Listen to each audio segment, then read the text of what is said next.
Buenas gente, aquí nuevamente señor Rey Oscuro que les traigo dos trabajos en un video porque como son los dos cortitos, si no, no hacen los 6 minutos de un video como Dios manda. ¿Qué son? Este que es el primero que no tiene título, que se lo agregué antes de imprimirlo, que es el medición de resistencias con multímetro, el de medición de resistencias, que este es un cuadro, porque primero nos mandó a comprar unas resistencias, que había que medirlas, bla bla bla. Acá después otros elementos como un trazo, un cable, el cuerpo humano y el cable coaxil. Pero bueno, cada uno con su feliz lectura. Igual esto seguramente para los que sean de otra escuela, esto es indistinto y no tiene importancia porque ya no es información, es lo que les hagan medir a ustedes. Y el cuestionario no puse las preguntas en ninguno de los dos escritos, así que se las leo mientras voy leyéndoles las respuestas. 1. ¿Cuánto vale una resistencia con los colores marrón, negro, verde, plateado? 1.000.000 de ohms, 1000 kilo ohms, 10%. La letra es TGL17, tamaño 12. 2. Si medimos una resistencia NTC, Negative Temperature Coefficient, a una temperatura ambiente y luego la calentamos, ¿cuánto mide y por qué? Si es Negative Temperature Coefficient, coeficiente de temperatura negativo, por obviedad al calentarlo reducirá su resistencia, valor óhmico. Es una obviedad. 3. Si tenemos una resistencia variable de 100 ohms, ¿podemos conseguir una resistencia de 10 kilo ohms? No, ya que 100 ohms es el valor máximo, siempre siendo el mínimo 0, teórico. 4. ¿Cuánto valdrá la resistencia de un cilindro de carbón si la cortamos a la mitad? Ya que la resistencia es igual al coeficiente de resistividad por el largo dividido la superficie, si dividimos por 2 el largo, corte paralelo a la base, la resistencia será la mitad. Si lo cortamos a lo ancho, al barra alto, corte sobre el radio de la base, sobre un radio de la base, la resistencia se duplicará porque partimos la base al medio y no el largo. Acá 5, dibujar los símbolos de resistencia fija, variable, NTC y PTC.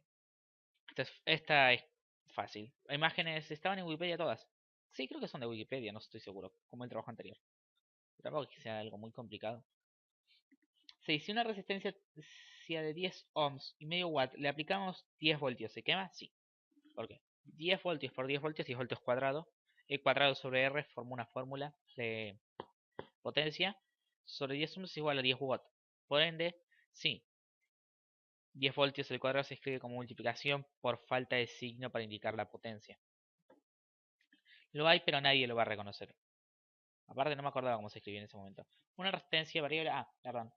Si te escribo los colores de una resistencia de 511 ohms y 5%. El código de color es .7. El código de color no admite 511 ohms. Lo más cercano es 510 ohms, 5% verde, marrón, marrón, dorado. 8. Una resistencia... 8. ¿Qué es una resistencia variable? Una resistencia variable es aquella que permite modificar su valor entre cualquier valor analógico. El digital utiliza una serie de puntos intermedios entre su valor nominal y, en general, 0, teórico. 9. ¿Qué es un termistor? Un termistor tipo de resistencia especial es aquella resistencia que varía su valor óhmico según la temperatura a la que se le someta. Mientras mayor sea la temperatura, su valor disminuirá. Los ya nombrados NTC o aumentará, y sus opuestos los PTC. Estaba PTE y no me lo voy a corregir el profe, ni se dio cuenta. Ahora el segundo trabajito, el de medición de corriente alterna y corriente continua. Acá lo mismo, nos hizo medir un limón, que un compañero puso que daba 400 voltios, da 2 voltios, 2000 milivoltios. No, en escala es 2000 milivoltios, dio 480 milivoltios y después da 400 voltios. Qué animal. Esta es la TGL 31034-1, para los que les interese. Este es el tipo, la letra. El limón, un cargador, un tomacorrientes, una pila, una batería, un generador casero. Este tuvo un nuevazo, el anterior tuvo un 10. Es un 10 y un 9. Y acá de nuevo pasa lo mismo, el cuestionario no lo excluí en el escrito. Tenía un tercero que es medición de capacitores, diodos. No, en realidad solo era de diodos y transistores. El capacitor en teoría estaba en el título, pero nunca apareció. Pero ese es un 6, así que no lo voy a subir. Un 6 merecido, pero bueno. Bueno, cuestionario 1. ¿Qué diferencia hay entre una tensión en alterna y una en continua? La tensión alterna varía su valor en ciclos divididos en semiciclo más más positivo y negativo, sinusoidales a lo largo del tiempo, mientras la tensión continua se mantiene constante en el tiempo. Sí, continua, constante, me parece bastante coherente, ¿no? Entonces, explica la diferencia de las diferentes partes de una corriente alterna. BP, valor pico, máxima tensión alcanzada por un semiciclo. BPP, amplitud, valor pico pico, amplitud de tensión entre los valores pico positivo y negativo. Periodo, tiempo en que completa un ciclo. Frecuencia, relación entre ciclos y tiempo. EI, que no me acuerdo. EI, tensión media en cualquier punto del ciclo. Tensión media en cualquier punto del ciclo. Es tensión efectiva, creo que se llamaba. Esta. No, tensión eficaz a lo que se somete el circuito y es medida por el multímetro, además de usarse de referencia. La I, ay Dios. Sé que la... Ay Dios, cómo no me acuerdo lo que son las cosas. Qué momento ridículo. Pero sí, EI no me acuerdo qué decir, francamente, no importa. O sea, me acuerdo que... Ah, ya me acordé, es la tensión... Que importa el ángulo alfa, es la tensión medida con el ángulo... con un ángulo del sinusoide. Esto es mucho más teórico. Que lo que importa, que se calcula con ángulo alfa y con tensión pico, sí, con tensión pico y con ángulo alfa. La tensión media de semiciclo, la resultante ubicar todo el área de un semiciclo en un rectángulo en la representación cartesiana. La resistencia media total obviamente va a ser 0. 0. 3. De ejemplos de generadores de corriente alterna y corriente continua. Corriente continua. Corriente alterna, generador industrial de electricidad o casi todo generador basado en la rotación, puesto que aunque es posible que estos sean de corriente continua, lo normal es que produzcan corriente alterna. Corriente continua, baterías, pilas, paneles solares. 4. Y este es el único punto que corrigió, porque todo lo demás también está perfectito. Es, ¿para qué es necesario medir una tensión en un equipo? Primero os leeré la respuesta y luego os leeré la respuesta del profesor.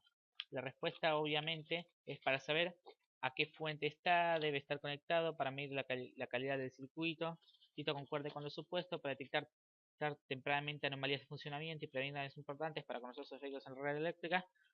Diagrama de fallas, para hacer el diagrama de fallas, que está bien, vamos al punto de inicio, punto final.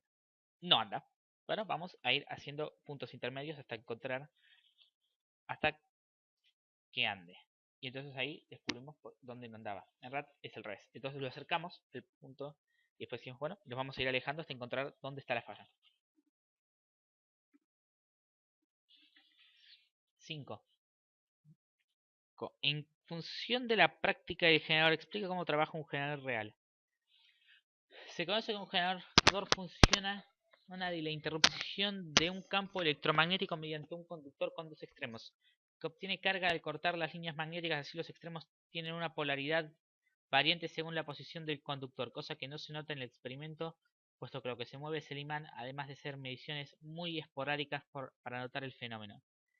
Si los extremos están conectados siempre al mismo extremo del circuito o van rotando a medida que cambia, ya su polaridad determina, a medida que cambia su polaridad determina si el generador produce corriente alterna, donde la posición del circuito no depende de la polaridad, o continua, donde sí depende.